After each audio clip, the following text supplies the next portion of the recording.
And we are live. Hello, everybody, and welcome to Forever Rugby on Forever Sports. It is a Tuesday. We are just 72 hours away, basically, from a Springbok squad announcement. It will be announced on Friday. So all the debate, all the leaked stories, all the the discussions about who deserves to go, who should be involved in the squad, and stuff like that. We've only got a couple of days of that. Then we'll actually know, and then we then get to debate about why we don't like it, etc., etc. At the end of the day, nobody's ever going to be happy. But a couple of interesting events over the weekend, a couple of injured players, and as a result, a couple of new players have been invited to the Springbok training camp, which is currently happening down in Stellenbosch. And alongside with that, a bit of transfer news, the likes of Wilco Lowe coming, for example, coming down to the Bulls. Lots of stories about Vincent Koch to the Sharks, for example, and lots of potential movement and interesting players who might actually be called into the box squad on Friday. So this week is going to be ripe with speculation as we wait and we see what Jacques Nienaber and Rassie Erasmus have decided to do with the end of year squad. And I'm very excited about it, actually. I think that there's the potential for a couple of new faces. I think that the SAA squad is going to be very interesting. I think we have had a few injuries, which means I think the SAA squad is going to be even more interesting because obviously as soon as there are injuries in the Springbok squad, players probably from the SAA squad move into that, and that sort of opens up spots for more players to get involved in the SAA. We've also got the end of year tour, the Autumn Nation series, actually getting underway this weekend. We've got Japan taking on New Zealand in the morning. We've also got Scotland taking Australia on Saturday evening. We've got two URC games this weekend for the South African side, two local derbies, and so I think it's going to be a very interesting couple of days of rugby. We should have a really cool weekend of sport ahead, and we will be live for a lot of it. So a lot of rugby coming your way. We're gonna have a couple of live shows the next couple of days talking about exactly who we think should be in the SAA squad. So the idea is tomorrow we are actually going to be basically choosing a mock SAA 23. If we were the selectors, who we'd actually put in that side and who would be on the bench and stuff like that. And I think that's going to be a lot of fun. So that should be scheduled by the end of the day. So make sure you go and turn the notification on so that you are come and join us. So basically, it's going to be very much a fan-chosen it's going to be a fan-chosen 23. And we're basically going to sort of throw a couple of names around, pull out a poll, vote, do it, and then we'll we'll release a short video on exactly who you guys have decided to sort of put in your SAA 23. I think it's going to be quite a cool stream and stuff like that. And then obviously, let's say we've gone Friday. At this stage, there's no Springbok press conferences. I think you'll see some photos coming out tomorrow. Because there is a visual media opportunity tomorrow morning, so photographers and stuff like that can go take photos. But no press conference at this stage before the announcement on Friday. We also don't know what time the announcement is going to be on Friday itself. So, but we will be ready to go live basically as soon as the squad is announced. We will go live on Friday. We'll be talking about it. We'll be discussing, breaking it down. We'll have squad videos up, taking you through each squad and stuff like that. So this is your number one place for all Springbok news on YouTube. I really think it is, actually. I think that we've got a lot of stuff planned up for the end of the Automation series. For example, we're going to be doing a couple of guides on how to watch all the various matches. And it's actually going to be very easy and actually very cheap. I mean, for like 70 Rand, basically, and a VPN, you can watch the entire Automation series. And there are some cracking matches, which start with the likes of the Scotland versus Australia Saturday evening. Even Japan versus New Zealand should be quite fun on Saturday morning. And the next weekend, the big dogs really sort of get going. South Africa versus Ireland. We really sort of start that end of year tour over up in Europe. But how was the weekend, everybody? How are we feeling, stuff like that? What are we thinking about some of the rugby? We saw the Stormers going down this weekend. We saw the Bulls getting a victory, but at a big cost. Albert Lowe being ruled out potentially for the end of year tour. And we saw Spoon Corsi, for example, sent home from the Bulls, which doesn't sound particularly good for him. But a couple of interesting results. I said we saw the Bulls beating Benton quite substantially at the end there. We saw Connacht hammering Scarlets, Edinburgh beating Zebra, Sharks versus Ulster, and Lions versus Glasgow Warriors was postponed. Leinster doing the job over Munster, Cardiff beating Stormers, and then Dragons doing the job over Ospreys on Sunday afternoon. So it was a very interesting weekend of rugby, and this weekend will be the last sort of smattering of URC until after the end of your tour. So I think it's going to be, yeah, it was quite a cool weekend. And now this weekend we'll have a couple of local derbies. We look at all the fixtures around, for example. Some bigger games this weekend. Lions versus Stormers at Emirates Airline Park at 4 o'clock. Sunday we've got the Bulls taking on the Sharks at 3 o'clock at Loftus. There are a couple of other nice games. Munster versus Ulster's a nice game. Glasgow versus Benton could be an interesting game as well. So yeah, that is the situation. That's how that's where we're at. And a couple of winners this weekend who won some free bets and stuff like that. So that should be credited to your account quite soon and stuff. And yeah, how was your betting weekend? I won a bit of money, lost a bit of money. I needed who really stuffed up. Well, I had a couple of bets refunding because obviously the Lions game and stuff like that didn't happen. So those were all sort of cancelled.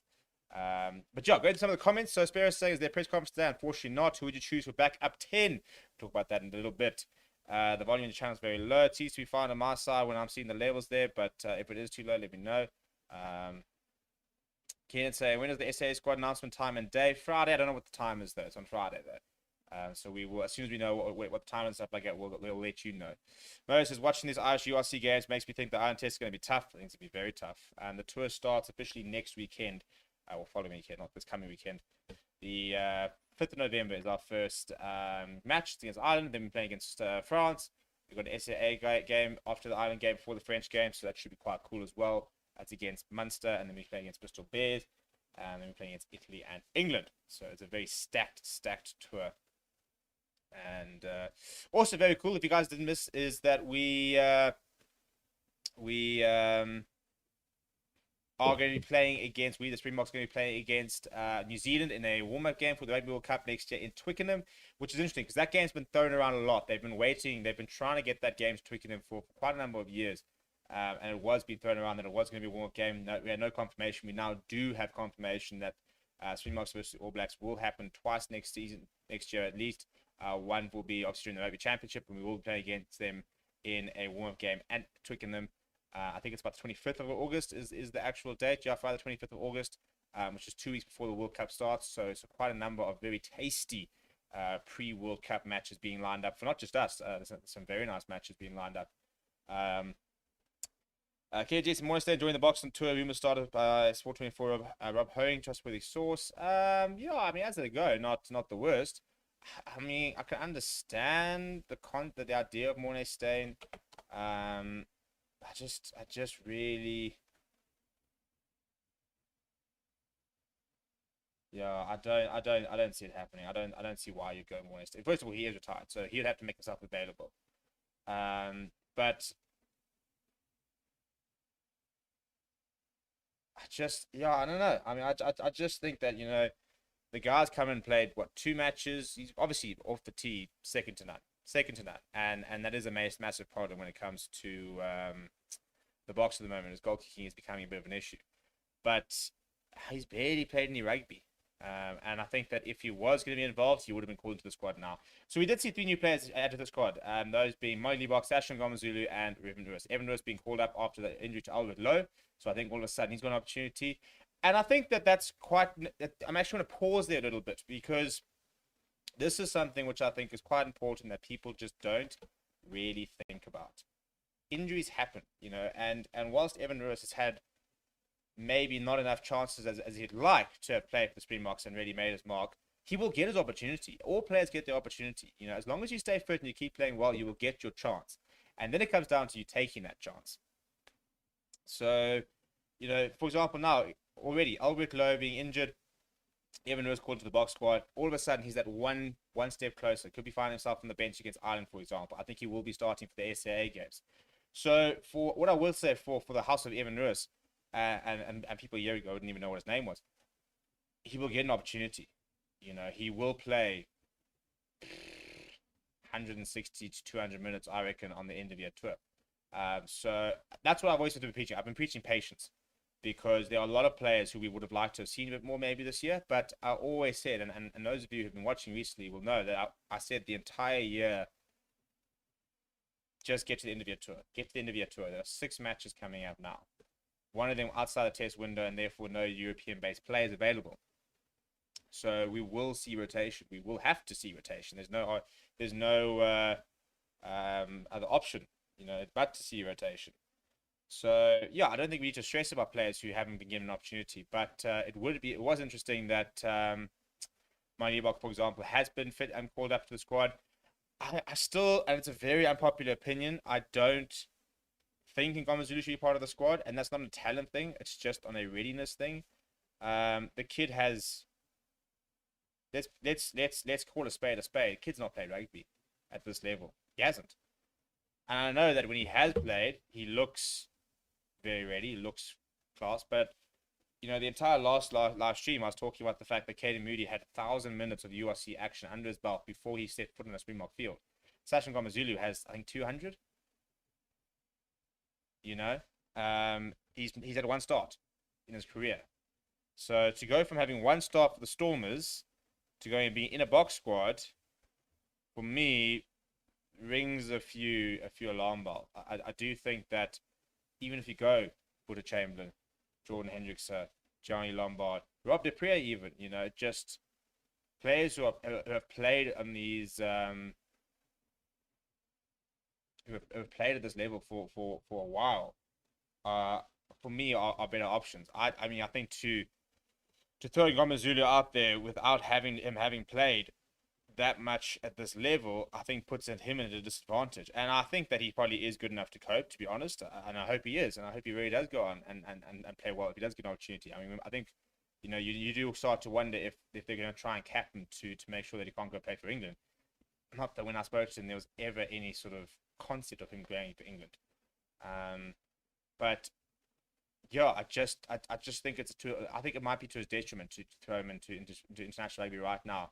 I'd far rather see him playing more and more for the Stormers throughout the campaign, getting game time under his belt, settling in, learning from the players around him, and then when he goes and plays, probably after the World Cup, he'll be ready. He'll be a further almost 2 years, sort of 18 months into his professional career. Because, for example, he's already started playing. He made his debut in June. That's the thing. He made his debut in June at this level.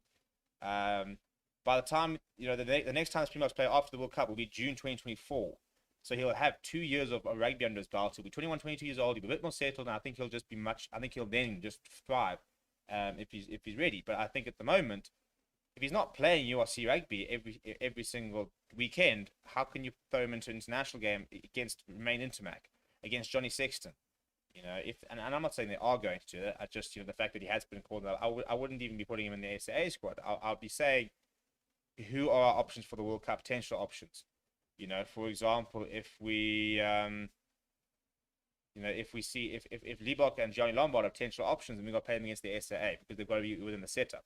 Because at the moment, all of a sudden, Alton Yankees looks like he's going to drop off the radar for a while. Rumors that he's been checked into rehab, so hopefully he's getting the support he needs. You never want to see people sort of fall out into that sort of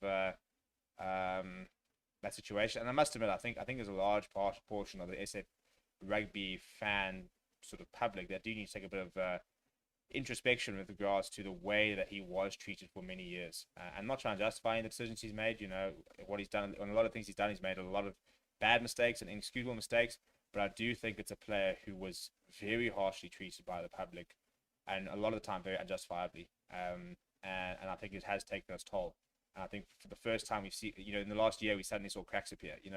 For years and years and years, he was a player who, against all the hatred, against all the critics and stuff like that, just put his head down and worked and made his way. And he's now kind of fallen off the radar. And I do think a lot of it is a lot of that sort of abuse and stuff catching up. So I think it's sad. And regardless of whether you think he's a good player or not, you don't want to see players being reduced to to a situation where he's having to check himself into rehab because he's fallen off the wheel, off the bandwagon, off the train. So it's sad. It is sad. But the fact that it matters, he's not available at the moment. And maybe he can get himself sorted in the next couple of months, go and get a contract top 14. Apparently there's one being thrown out towards him, and he can go and get 6 months top 14 rugby in from January, and maybe he does put himself back in mock contention. But right now he's not. Andre Pollard has gotten injured again. He's not available for the end of year tour. Jan Goossens currently completing return to play protocols. So Dave Willems is your only 10. Even Frans Steyn, who is an option at 10, has got an ankle injury at the moment. So Marty LIBBOK, Johnny Lombard, whoever you're sort of. Let's go. Pollard, Yankees, Willemse, Stain, LIBBOK, or Gerson. I mean, LIBBOK, Lombard, for example, LIBBOK's probably our 6th choice fly half. If it is Johnny Lombard, and right now maybe it's Ngoma Zulu's our 7th choice fly half, then maybe it's Lombard at 8th choice, Hendricks at 9th choice, but we're down to our 6th, 7th, 8th choice fly halves. And the reality is, if we're down to them now, we could be down to them during the World Cup year because injuries happen. So we could very well be in a similar situation this time next year where we're suddenly going, right, Marty LIBBOK, you might have been our 5th choice fly half, but you're our 1st choice going into the World Cup, and we need you to perform. And we've got to make sure that we use this end of year tour. I think if you're not making this end of year tour, I don't see you making the World Cup unless there are lots of injuries, which is why I'm very surprised that we're not seeing Johnny Lombard in that setup, or Jordan Hendricks, or Butch Chamberlain ahead of Ngoma Zulu, because I feel like if we do have some injury crises and sort of like that, those players are probably more ready to play Springbok rugby right now than Sasha Ngoma Zulu is. In a year's time, maybe he will be ready, and as I said, I think he'll easily play 50 tests for the Boks. If he stays fit, I think he could be a 70, 80, 90 test player. But right now, he's barely playing for Stormers. Can't just be throwing him into the deep end against the Boks. We're going through some of the comments. Ryan Sneyman saying, Steve, who would you play as first choice fly up against Ireland? I'll play Daniel Willemse, but I've got no idea who's going to kick. That's my biggest problem. From a tactical kicking point of view, I'm very happy with Daniel Willemse. I think he's really brought that part of his game. Defense-wise, physically, I don't think you get much better than him, to be honest. Right now, I think that's an element of his game which people have not paid enough attention to. His defense is unreal. Obviously on attack with ball in hand is very exciting, but it's just the goal kicking and test match rugby. And I know, and people will be like, well, who says the fly has to goal kick? Nobody, except who can do it. It's all very well saying that he doesn't have to do it, but I haven't seen Damien Delindy slotting 50-meter drop, penalties lately. I haven't seen Willie LaRue doing much of that. Even Jane Hendricks doesn't kick, for example. So if you can find another goal kicker, then happy days. Off you go, Damien Willemse. You are number 10, and we back you. So it's interesting to see what they'll do with that sort of situation. As I said, I'd like to see it, David Willemse. We just need to find someone who can take the kicks, because I don't back him off the boot, unfortunately. I'm not sure why Rose wasn't playing on Saturday. I was actually trying to find out. As I said, I really thought Rusty would choose Nospoort at LIBBOK. Levin Light saying, any idea how the new Nike jersey will look? I personally hope it looks similar to the Pumas jersey. No idea. I did a couple of mock-ups based on previous stuff, and then I put it on Twitter, but obviously that's all just speculation.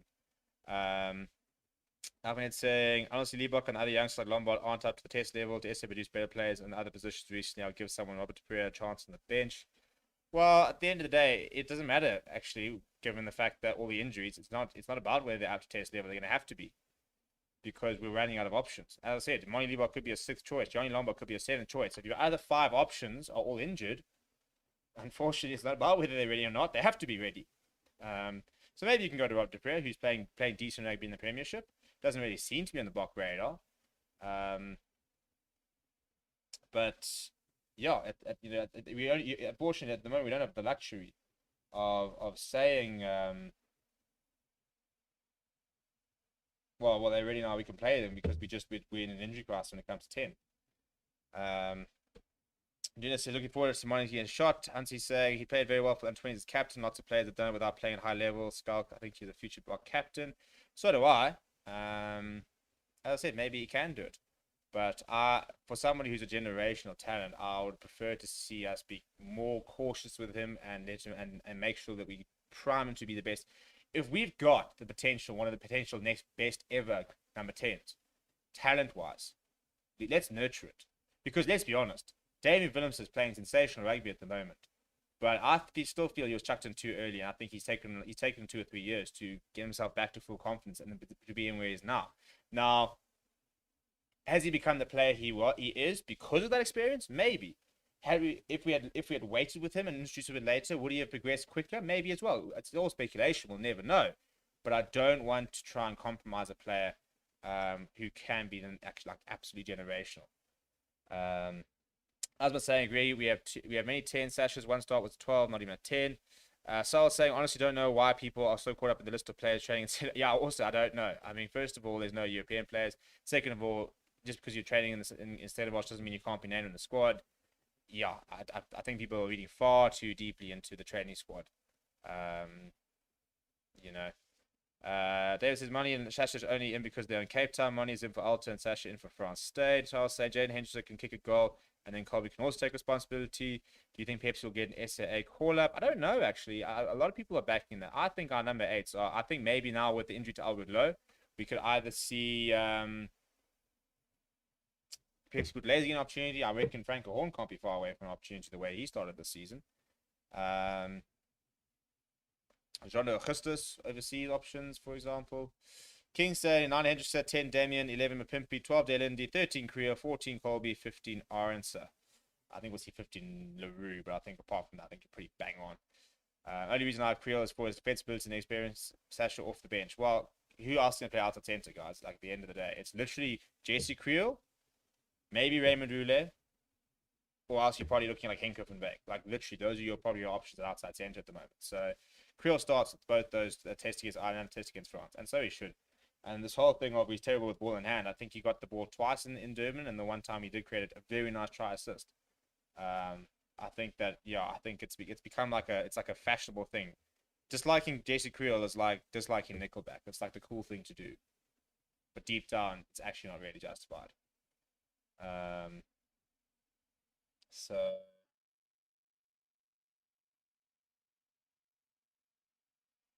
Yeah, Bridget saying, not sure why SA goal kicking is subpar across the board. Franchise and national, the level of kicking in the Northern Hemisphere team in the URC is much higher, has let our teams down and cost us games. It's an interesting.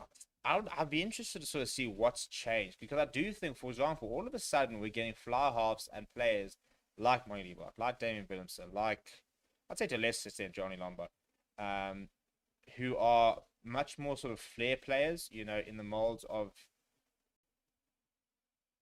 So Johnny Six is a very good goal kicker, which is why it's a bad one to use. So is Elton Yankees, which is why it's also a bad one to use. But we do seem to there does seem to sometimes be a lack of basic skills coming up with a couple of players but far other. I think the skill sets are changing. The types of skill sets are changing. For example, I think these days, obviously, handling is much better than it's ever been before. And offloads, I mean, people's offload games now it's unreal. People are getting offloads away where I don't even know, like I don't know how physically they're doing it. But again, we're suddenly seeing goal kicking become a massive issue in South Africa. That very few of our halves are operating in the mid 80s. And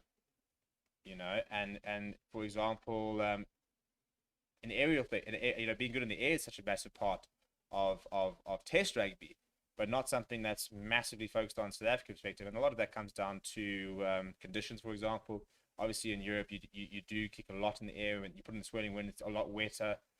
So you have to be very good in the air. You have to be very good, sort of tight. Down here, we've got a lot. When it's a lot drier, we've got a lot. It's a lot easier to throw the ball around, for example, and we are getting sides which are doing it. Let's be honest. All our teams are playing very nice brands of rugby at the moment.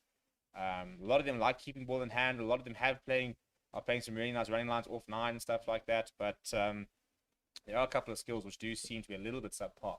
But on the other hand, for example, I don't think we've seen as much as sometimes they don't always do it.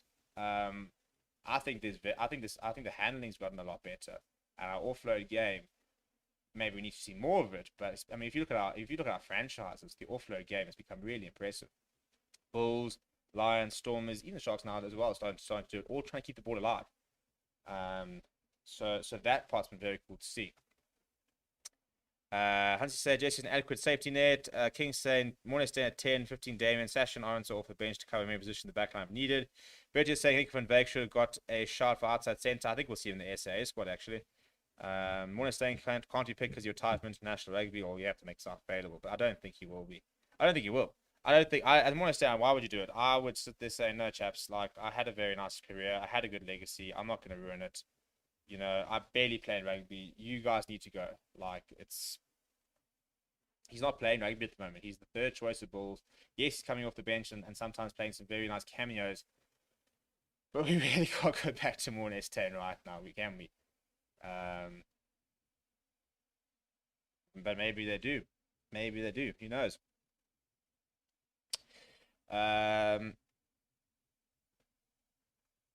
Yeah, so we're gonna pretty much call it there. And apologies for not I know there hasn't been that much content in the last couple of days. Full disclosure, my phone got stolen on Saturday night, so I've had to try and spend the last 2 days sorting out replacement SIM cards, trying to put on a replacement phone, trying to get my entire life back together. Obviously, as you can imagine, as somebody like me, my phone is my life. So yeah, that's been a fun couple of days trying to sort all that crap out. So that's why we have been a little bit quiet. We've also busy putting a lot of things in effort into the end of year tour, for example. So hopefully this will be the start of the build up. The end of year tour is going to be immense, guys. Like I reckon we're going to hit some big numbers. Yeah, so we're going to hopefully have a big end of year tour. So I'll be back, guys, live tomorrow, and yeah, tomorrow we're going to be choosing SAA squad. So 1 o'clock tomorrow, come and let's meet. We'll meet you same time, same place. We're gonna throw names around. We're gonna put out polls. We're gonna vote on players, and we're gonna build ourselves an SAA 23, which is gonna be a lot of fun, and I think it's gonna be quite contentious. But yeah, please do smash a like on the way out. Please do subscribe to the channel as well. And I'll chat to you guys all tomorrow.